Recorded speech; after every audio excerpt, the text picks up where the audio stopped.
শ্রাবণ মাসে কি সত্যিই সবুজ চুড়ি পরতে হয়? সবটাই থাকছে এই ভিডিওতে। নমস্কার, সবাই কেমন আছো? আশা করছি সবাই অনেক অনেক ভালো আছো। আমিও অনেক ভালো আছি। আমার আরেকটা ভিডিওতে তোমাদের সবাইকে জানাই ওয়েলকাম। আজকে ছিল শ্রাবণ মাসের প্রথম সোমবার। জানি ভিডিওটা একদম দ্বিতীয় সোমবারে পোস্ট হচ্ছে, তবুও আজকে ছিল প্রথম সোমবার। আর আমি এখানে স্নান টান করে রেডি হয়ে নিয়েছি। আর আমি হাত দেখাচ্ছিলাম যে আমি সবুজ চুড়ি পরিনি, কারণ আমি ছোটোবেলা থেকে আমাদের মায়েদের কাছে দেখেছি বা আমাদের আশেপাশে সবুজ চুড়ি খুব একটা কেউ পরে না বা জানা ছিল না। এই সোশ্যাল মিডিয়া হয়ে যেন সবুজ চুড়ির একটা ট্রেন্ড হয়ে গেছে। তাই আমি ওই ট্রেন্ডে না গা ভাসিয়ে, আমার ভালো লাগে না পার্সোনালি, আর ওই জন্য পরা হয়নি। আর আমি এখানটায় চন্দন ঘষে নিচ্ছিলাম। চন্দনটা মা বললো যে শিবলিঙ্গে নাকি চন্দন দিতে নেই। আচ্ছা, কার কার এটা মানো যে শিবলিঙ্গে চন্দন দিতে নেই, তারা আমাকে কমেন্টে জানিও। আর এখানটায় আমাদের বাড়িতে অনেকগুলো শিব ঠাকুর, কারণ আমাদের বাড়িতে যারা আমার বড়মশাইরা সবাই যে যার নামে একটা করে ঠাকুর রেখেছে, সেই জন্য সবাই একটা একটা করে ঠাকুর, তাই জন্য অনেকগুলো হয়ে গেছে। আর এখানটা আমি ঠাকুরকে ঘি মধু দিয়ে স্নান করাচ্ছিলাম। সবগুলো ঠাকুরকে বসিয়ে নিয়ে ঘি মধু দিয়ে স্নান করাচ্ছিলাম। ঠাকুর ঘরে আমাদের অতটাও আলো নেই, মানে সেই সময় ইলেকট্রিক চলে গেছিলো, সেই জন্য ভিডিওটা কালো হয়ে গেছে।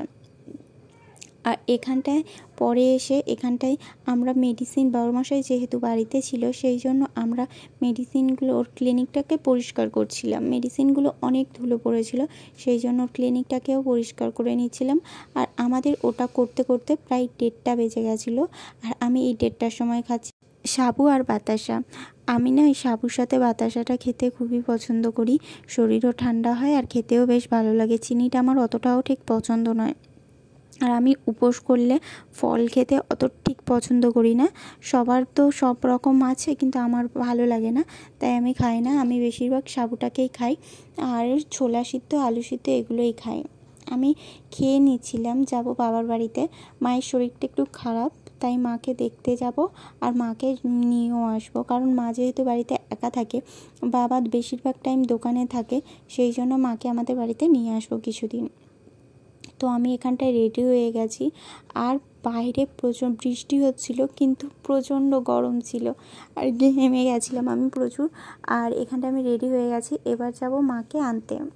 আমার ঘরের ড্রেসিং টেবিলের থেকে আমি বাইরেরটাই বেশি পছন্দ করি মুখ দেখা, কারণ ঘরেরটায় না আর লাইটটা ঠিকঠাক জায়গায় পড়ে না, সেই জন্য, মানে লাইটটা একটু কম পায় সেই জন্য। আর এখানটায় মানে দিনের আলোটা যতটা পায়, ওখানটা অতটাও পায় না, তো সেই জন্য লাইটের উল্টো দিকেই আয়নাটা, সেই জন্যই অতটাও লাইট পাওয়া যায় না। আর এখানটায় আমরা বেরিয়ে গেছি। আর রাস্তায় না অনেক সুন্দর লাগছিল ওয়েদারটা বের হতে। প্রথম বাড়িতে প্রচুর গরম লাগছিল, কিন্তু রাস্তায় বেরোতে ঠান্ডা ঠান্ডা ওয়েদার ছিল, বৃষ্টি পড়ছিল সাথে হালকা হালকা। আর আমাদের রেল লাইনের পাতটা না বসে গেছে, সেই জন্য সরকার থেকে ওটাকে নতুনভাবে করছিল, নতুনভাবে তাকে মাটি দিচ্ছিল। বাড়ি এসে আমি চলে এসেছি আমাদের পুকুর পাড়ে।